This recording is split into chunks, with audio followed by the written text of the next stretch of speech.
بسم الله الرحمن الرحيم. السلام عليكم أبنائي وحبايبي، رجالة تاني ثانوي. دلوقتي بقى جه ميعادنا إن شاء الله مع الدرس الثاني بعنوان الفتوحات الإسلامية في عصر الخلفاء الراشدين.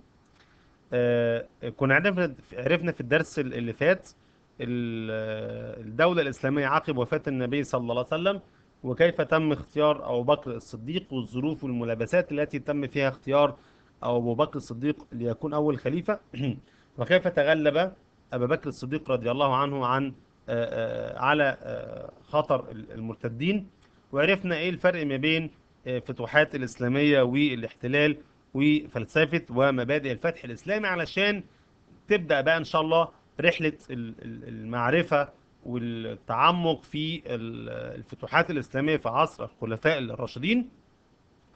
احنا قلنا طبعا ان عصر الخلافة الراشدة من اهم العصور اللي بدأت تتحدد فيه ملامح التاريخ الإسلامي. بدأت فيه الفتوحات تنتشر في مشارق الأرض ومغاربها.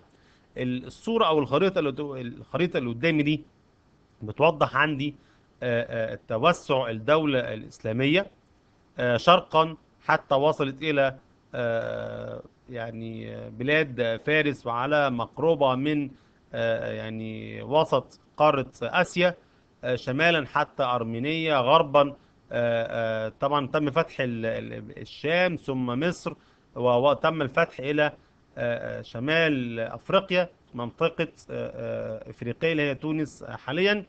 إن دل هذا على شيء يدل على التوسع الكبير اللي شهدته الدولة الإسلامية في عصر الخلفاء الراشدين.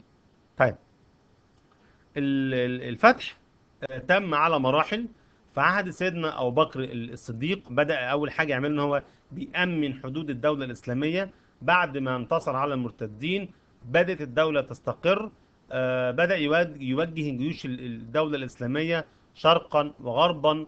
شرقا في العراق، وهنشوفها الكلام دلوقتي مع بعض، وغربا في بلاد الشام. في عهد الخليفة عمر بن الخطاب من سنة 13 هجريا لغاية سنة 23 أتم ما بدأه الخليفة أبو بكر الصديق، يعني استكمل فتوحات العراق وكمان فتوحات الشام. وبدأت الفتوحات تعدي بقى من العراق والشام لتصل شرقا إلى فارس وغربا إلى مصر. بينما في عهد الخليفة عثمان بن عفان بدأت الجيوش الإسلامية تتعمق شرقا إلى بلاد فارس، وتزداد المساحة غربا إلى تونس حاليا اللي هي إفريقية، شمالا أرمينيا، وجنوبا النوبة. بينما في عهد الخليفة علي بن أبي طالب توقفت حركة الفتوحات بالتحديد في نهاية عصر عثمان وبداية تولي علي بن أبي طالب الخلافة. حصل فتن وانقسامات في صفوف المسلمين. حصل ان المعسكر المسلمين انقسم الى قسمين. في مجموعة بتطالب بالقصاص لقتلة عثمان، مجموعة اخرى تقول لا يا جماعة الامر يستقر الاول. فنشبت صراعات ونزاعات ما بين الفريقين، وللأسف انتهت بمقتل علي بن أبي طالب. فحركة الفتوحات الإسلامية توقفت في عهد الخليفة علي بن أبي طالب لفترة تصل إلى 5 سنوات. هترجع مرة أخرى الفتوحات في عصر معاوية بن أبي سفيان، في عصر الدولة الأموية. دي هنتكلم عنها في درس اللي جاي إن شاء الله. طيب، تعال نتكلم أول حاجة على الفتوحات اللي تمت في عصر الخليفة أبو بكر الصديق، ونبدأ بفتوحات العراق. طبعا لو أنت فاكر من الدرس الأول إن كان في العراق مملكة اسمها مملكة الإيه؟ الحيرة. تمام. والحيرة دي كانت تابعة سياسيا لمين؟ للفرس. فأول حاجة عملها سيدنا أبو بكر الصديق إن هو أرسل جيش إلى العراق بقيادة خالد بن الوليد. وتقول لي لتاني مرة خالد بن الوليد؟ لأن سيدنا أبو بكر الصديق كان معجب جدا جدا جدا بشخصية سيدنا خالد العسكرية. وبدأ بالفعل خالد بن الوليد يتجه إلى شرقا إلى العراق، واستطاع في فترة وجيزة أن هو يفتح أكتر من نص العراق.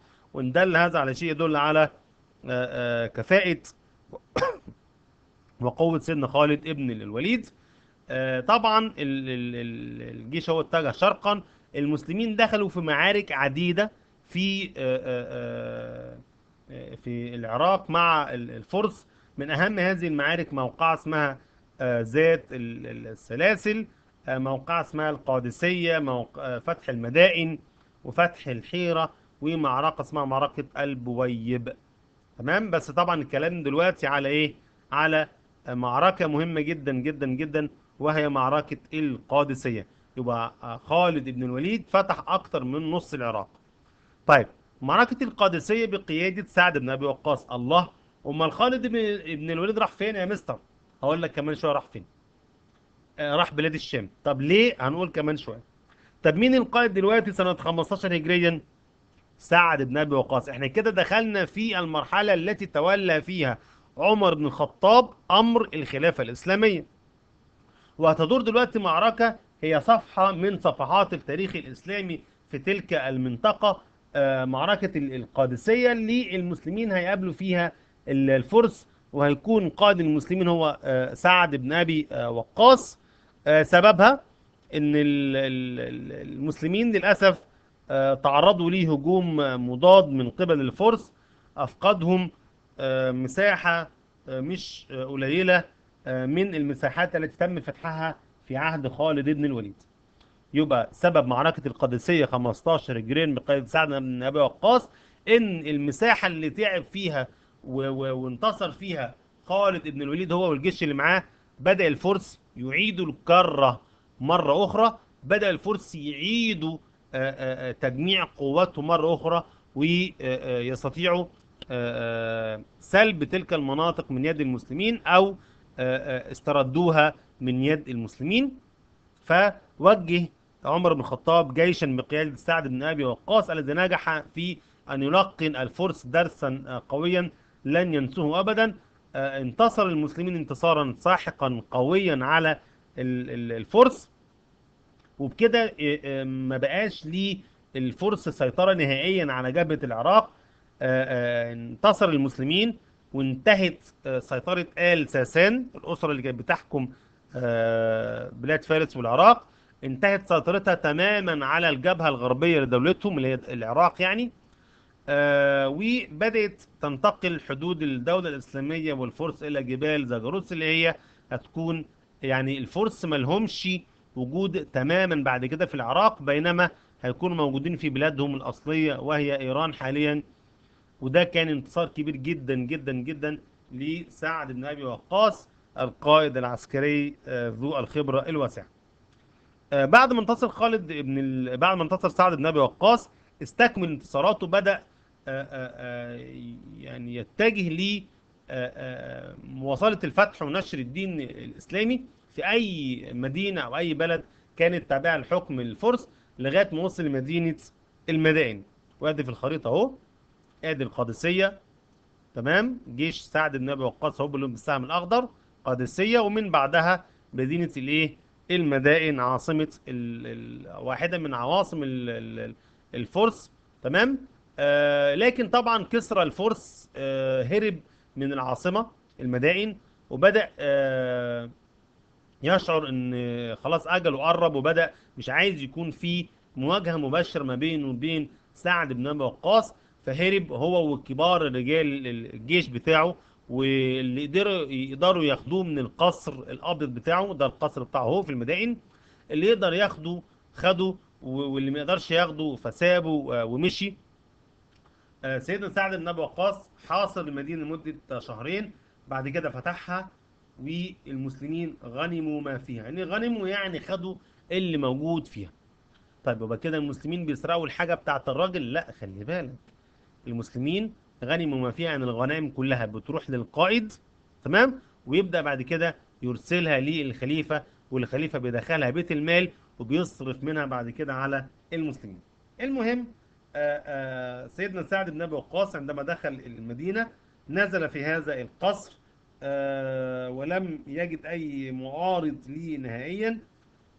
واتخذ من هذا القصر الأبيض، اتخذه سعد بن أبي وقاص مصلى له ولجيشه وللمسلمين يعني بشكل عام، وأمرهم إن هم يكملوا بعد كده. يا جماعة احنا نستريح شوية بس هنكمل بعد كده. وبدأوا يلاحقوا جنود كسرى في كل مكان حتى تمكنوا من فتح بقية البلدان التابعة للحكم الفارسي. وهنا في نقطة مهمة، وهي أن كل الغنائم اللي حصل عليها المسلمين، كل المكاسب اللي حصل عليها المسلمين من كنوز كسرى، جمعها كلها سعد بن أبي وقاص، وبدأ يرسلها للمدينة المنورة عشان يطلع عليها الخليفة عمر بن الخطاب. وتأتي الوفود من العراق تحمل البشرى لعمر بن الخطاب، ومعهم كنوز كسرى محملة على الجمال وغير ذلك. وبدأ فعلا يوصل الكلام دوت سعد بن وقاص إلى الخليفة عمر بن الخطاب. فطبعا كل ما تركوا كسرى فوق فارس من ثياب والغنائم والأسورة بتاعته، فرد طبعا سيدنا عمر بن الخطاب وقال، يعني طبعا تخيل كنوز كتير جدا جدا جدا، المسافة كبيرة من العراق للمدينة، وكل حاجة موجودة ما اتاخدتش، وكل حاجة معمول بيها جرد، أو كل حاجة معمول بيها حساب، ده احنا تم السيطرة على كذا وكذا والكلام كله معروف. فرد عمر بن الخطاب وقال إن قوما أدوا هذا لإيثار، يعني ده الناس دي يعني بتؤثر ما عند الله عز وجل على المكسب المادي. وكان واقف وحاضر المشهد علي بن أبي طالب، فرد على عمر بن الخطاب وقال له: عففت فعفت رعيتك، ولو رتعت لرتعوا. يعني عشان انت عفيف ما بتمدش ايدك على حرام، ف الرعية بتاعتك، الناس اللي تحت ايدك، القادة اللي معاك، هم كمان كان عندهم عفة وطهارة، مش بيسرقوا، مش بيرتشوا، مش بيستولوا على الأمانة. ولو رتعت يعني لو خنت الأمانة لرتعوا، لكانوا هم كمان خانوا الأمانة. وبدأ سيدنا عمر بن الخطاب ينادي صحابي اسمه سراقة ابن مالك. ولما جاء له سراقة ابن مالك يا أستاذ معاذ، ألقى إليه سواري كسر، قال له: خد البس.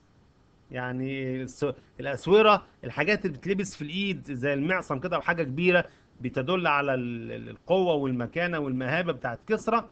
فقال له إيه؟ وقال إيه؟ قل الله أكبر. ولبس فعلا كسرى، أو لبس فعلا سراقة ابن مالك هذا السواري كسرى. فقال سيدنا عمر بن الخطاب: الحمد لله الذي سلبها كسرى ابن هرمز وألبسهما سراقة ابن مالك من بني مدلج. طيب هو مين سراقة ده أصلا؟ اللي هقوله دلوقتي ده مش يعني ده معلومة إثرائية أو حاجة زيادة يعني. سراقة بن مالك كان واحد من المشركين اللي أول ما سمعوا أيام في عهد النبي صلى الله عليه وسلم، في لسه لما كان لسه في مكة، وقريش لما علمت بخبر خروج الرسول صلى الله عليه وسلم من مكة إلى المدينة، رصدوا مكافأة كبيرة جدا، 100 من أو 100 ناقة حمراء. ودي حاجة عظيمة جدا. قالوا اللي هيجيب محمد حي او ميت احنا ايه هنديله جائزة كبيرة جدا. فخرج سراقة وبدأ يتتبع النبي صلى الله عليه وسلم الى ان وصل بالفعل الى النبي صلى الله عليه وسلم، وبدأ يكون المسافة ما بينهم مسافة قصيرة. فكل ما يقوم الحصان بتاعه يقع، كل ما يقوم الحصان بتاعه يقع، فحس ان في حاجة. فبدأ الرسول صلى الله عليه وسلم يكلمه ويقول له: ارجع ولك سواري كسرى. الراجل ما كانش مصدق، قال له: ارجع وفي يوم من الايام هلبسك سواري كسرى، او هتلبس انت سواري كسرى. فالراجل ما كانش مصدق. كسرى الراجل العظيم الكبير، اكبر واعتى دولة في العالم في التوقيت ده هم والروم، هلبس الاساور بتاعته. فالراجل رجع واسلم بعد كده. وفي عهد عمر بن الخطاب زي ما حضرتك سمعت، لبسها له طبعا سيدنا عمر بن الخطاب عشان يحقق نبوءة من نبوءات النبي صلى الله عليه وسلم. نيجي ليه فتوحات بلاد فارس. يبقى كده فتوحات العراق خلاص تمت، وهنبدأ نخش في فتوحات بلاد فارس. المسلمين سنة 21 هجريا هيتجهوا بعد كده لفتح الإمبراطورية الفارسية كلها، نتيجة إن الفرس مش ساكتين وعايزين يرجعوا أملاكهم مرة أخرى في العراق. فبدأوا بعض الغارات المستمرة على المسلمين. فكانت معركة من أهم المعارك اللي قام بها المسلمين كانت معركة نهاوند التي تسمى بفتح الفتوح. أطرافها المسلمين بقيادة القائد العظيم النعمان بن مقرن ضد الفرس بقيادة يزدجرد الثالث كسرى بلاد فارس. طبعا السبب زي ما قلت من شوية، كسرى فارس اللي هو يزدجرد الثالث حاول ان هو يرد للدولة بتاعته اللي هي الفرس، يعني أراد أن يرد لدولته كيانها المنهار على يد المسلمين، خاصة بعدما تم أسر الكثير من كبار القادة وتم قتلهم. الأحداث بقى طبعا المعارك بدأت تتواصل. كسرى الفرس بدأ يجمع الناس، بدأ يجمع مناصريه مرة أخرى عشان يحمسهم لحرب المسلمين. فاتجهوا نحو مدينة نهاوند زي ما حضرتك شايف اهو في الخريطة. تمام. المسلمين خلاص تمكنوا من فتح العراق، فكانت المحطة اللي بعد كده كانت مدينة نهاوند. وكان كسرى الفرس بيجمع رجاله وقواته من كل مكان، فكان الملتقى في مدينة نهاوند. وكان القتال كبير. الفرس تحصنوا في هذه المدينة، حفروا خنادق. وفي وقت من الأوقات بدأوا يرسلوا قائد من عندهم عشان يحصل على التفاوض من المسلمين، لكن المفاوضات باءت بالفشل.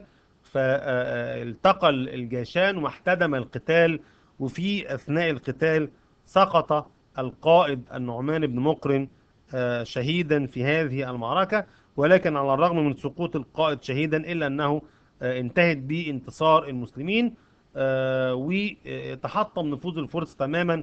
وتعرف معركة نهاوند بفتح الفتوح لأنها كانت سببا في إنهاء حكم الفرس تماما، وفتحت بعد ذلك بلاد فارس على مصراعيها أمام المسلمين. كده يكون المسلمين انتصروا انتصارا ساحقا على الفرس.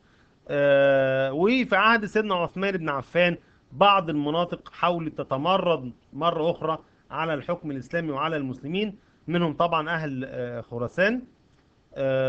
وبعد ما تم قتل يزدجرد الثالث سنة 31 انتهى تماما ما يعرف بحاجة اسمها الدولة الفارسية. أهل المشرق وأقاليم الفرس كلهم أصبحوا نسيج واحد في ظل حكم الخلفاء الراشدين، وبكده يكون دانت منطقة شرق الجزيرة العربية كلها للحكم الإسلامي. وما هو بعد العراق أيضا بلاد الفرس كلها أصبحت يعني تماما تحت يد المسلمين. وتم فتح بلاد فارس كلها بعد ما تم السيطرة على مدينة أو منطقة خراسان. بالنسبة لفتوحات الشام، بالنسبة للشام كانت زي ما قلت في احنا بنتكلم على فتوحات العراق، كانت مهمة جدا جدا جدا. في عهد أبو بكر الصديق كان مصر على إرسال الجيوش في تلك البقعة من الأرض، يبقى شرقا كان في العراق، وغربا أو في الشمال الغربي كان ناحية بلاد الشام. ليه؟ لأن الروم كانوا بيعتدوا من حين لآخر على حدود شبه الجزيرة العربية. ده كان في عهد الرسول صلى الله عليه وسلم زي ما حصل في غزوة موتة وغزوة تبوك. فقال لا احنا خلاص، احنا الرسول صلى الله عليه وسلم يعني أراد في آخر حياته ان هو يعني يلقن الروم درسا قويا، فأرسل إليهم جيشا بقيادة أسامة بن زيد. لكن توفي النبي صلى الله عليه وسلم. صح كده بقى ونركز مع بعض. فأول ما مسك سيدنا أبو بكر الصديق قال لا، أنا مش معقول يا محمد إن ويا يوسف، ركز معايا يوسف يا مجدي، ركز معايا يا بابا. أول ما أمسك لازم أنفذ كلام الرسول صلى الله عليه وسلم. طب إذا كان الرسول صلى الله عليه وسلم توفي فخلاص بقى لك لا، ما كانش الرسول صلى الله عليه وسلم يتخذ قرار وانا ارجع فيه ابدا. فانا برضو زي ما تم ارسال جيش اسامه بن زيد في نهايه حياه النبي صلى الله عليه وسلم، فانا في بدايه عهدي هاكمل ما بداه النبي صلى الله عليه وسلم، وحرص على ارسال جيش اسامه بن زيد للوفاء بالعهد. قيمه نخرج منها من هذا الموقف هو قيمه الوفاء بالعهد. يا ريت تمسكي قلم ستك وتكتبيها على جنب كده. بعد ما انتهت حروب الردة في عهد سيدنا أبو بكر الصديق، أرسل 4 جيوش لفتح بلاد الشام. طبعا كان في ال4 جيوش، كان كل قائد منهم يعني قادة عظام جدا جدا جدا، مشهود ليهم بالكفاءة وحسن القيادة والتصرف. ولكن جيش الروم، ركز معايا يا علي، جيش الروم بدأ يعني يكون ليه خطط واستراتيجيات عسكرية. المسلمين حاولوا مرارا وتكرارا ان هم يواجهوا الروم في اكتر من معركة، ولكن الروم كانوا بيقاوموا جيوش المسلمين، فاستعصت بلاد الشام على الجيوش الأربعة. فقال سيدنا أبو بكر الصديق مقولة عظيمة جدا. خلي بالك المقولة دي مش موجودة عندك في الدرس، بس أنا إيه هقولها لك يعني. قال إيه؟ قال لأسكتن وساوس الروم بخالد. خلي بالك المقولة دي مش موجودة في الدرس، بس إيه يعني هي مهمة. قال ايه؟ لأسكتن وساوس الروم بخالد، يعني الوسوسه واللي عاملين الروم دولت انا ايه هسكتها كلها بخالد بن الوليد. يعني هبعت واجيب جيش، او هجيب خالد بن الوليد، هقول له سيب العراق واتجه الى بلاد الشام. وبالفعل يسمع سيدنا خالد بن الوليد، وده بيضرب لنا مثل في القياده السليمه اللي بتسمع للقاده بتاعتها والجندي ايضا. ترك فتوحات العراق، ثم اتجه إلى بلاد الشام ليعاون الجيوش الأربعة اللي موجودة، عشان تكون معركة أو واحدة من المعارك القوية جدا جدا جدا، معركة اليرموك. زي ما قلت من شوية كتيرة، إن سيدنا أبو بكر الصديق كان معجب جدا جدا جدا جدا بشخصية خالد العسكرية. ووقعت معركة اليرموك سنة 13 هجريا 634 ميلاديا. المسلمين بقيادة خالد بن الوليد ضد الروم. سببها ان هرقل الروم اعلن حالة الاستنفار، يعني بدأ يحشد الجيوش لمحاربة المسلمين، خاصة يعني حس ان يعني ان الملك بتاعه في بلاد الشام هيبدأ ينهار. سيدنا عمرو بن العاص بدأ يعني يكون ليه إشارة برضو كبيرة جدا، الراجل له من الخبرة العسكرية القوية. أشار على المسلمين ان هم يتجمعوا عند نهر اليرموك، وبدأت بالفعل روح المعركة، وكانت معركة كبيرة جدا جدا جدا. استطاع فيها خالد ابن الوليد ان هو يلقن الروم درسا قويا، ويحقق فيه ما قاله أبو بكر الصديق، ويلقن الروم زي ما قلت درسا قويا لن ينسوه أبدا. وبدأ الجيش الروم ينسحب تدريجيا من أرض المعركة. وهرقل وهو قاعد في معسكره أو في مكانه بيتابع المعركة من بعد، بتصل ليه أخبار حزينة، وهي هزيمة الروم. وبدأ جيشه فعلا في الانسحاب، وبدأ هو كمان ياخد بعضه ويسيب سوريا ويسيب بلاد الشام، ويقول المقولة المشهورة بتاعته: عليك يا سوريا السلام، سلام مودع، ونعم البلد هذا للعدو. العدو هنا يقصد به المسلمين يعني. قال المقولة دي بعد ما تأكد لديه الخسارة الفادحة التي لحقت بجيشه. لأن طبعا معركة اليرموك هتكون مفتاح بلاد الشام، وتسقط مدن والشام الواحدة تلو الأخرى بعد ما تم أو بعد ما معركة اليرموك. بعد ما تهزم الروم في معركة اليرموك سنة 13 هجريا، بدأوا أو بدأ القائد اللي اسمه الأرطبون، ده قائد الروم. هرقل مشي، لكن ساب برضه رجالته في المكان عشان ما يسيبش هو كان نفسه كحاكم أو ملك كبير هيسيب بلاد الشام وهيغادر، لكن مش عايز الجيش ينسحب مرة واحدة، لازم نقف ونواجه المسلمين. فكان الأرطبون بيحاول مرة أخرى إن هو يرد الاعتداء، او يرد ما حدث له في معركة اليرموك، ويحاول ان هو ينتصر على عمرو بن العاص. بدأ يجمع قواته، بدأ يوزعهم على مدن فلسطين الواحدة تلو الأخرى. بيحاول يستعد ليه ملاقاة المسلمين، لكن سيدنا عمرو بن العاص كان أذكى منه. عمل نفس الخطة بتاعته، زي ما انت وزعت جيشك على مدن فلسطين، انا كمان وزعت جيشي.